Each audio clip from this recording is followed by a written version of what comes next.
Hello. All right, we're going to take a quick look now at how to send out a simple permissions or approval form in EDSB.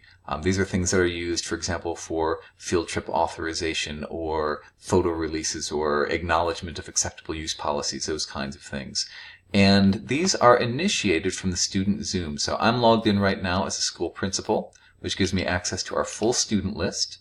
I might want to filter this down. Maybe I want to send out, we're doing a field trip for our elementary kids, so I'm going to select all of our 1st through 5th graders, and I want to send this out to the parents, so I'm going to come here and I'm going to say request parent permission. Notice that I could also request student permission, so maybe I want them to sign off on that they'll be well behaved on the bus or whatever it might be. But for now, I'll go ahead and request parent permission. You'll notice that EDSB knows who all the parents are of my 1st through 5th graders, and I might come in here and say field trip permission for our subject. It gives me some stock language, and I can of course modify this and say, we're going to be going to the local museum, and here's what we're going to be doing on the trip. So anything I want to edit there. And towards the bottom, we've got some simple options. I give permission or no, I don't.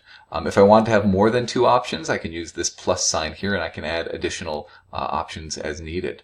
Once I've filled all this out, I just hit send requests, and this goes out just like any other EDSB message to the mailbox of all my parents. And of course, those parents are notified through their email that they've got something new waiting for them. Now, as a parent, I'm going to go ahead and log in here as one of the parents that just got that note. And we'll go ahead and log in.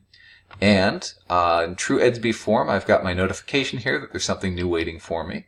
When I open it up, sure enough, here's the field trip permission form with all that detail. And I can come in here and say, yes, I'm going to go ahead and give Carol permission to go on this field trip, and click submit, and I'm all set. Thanks.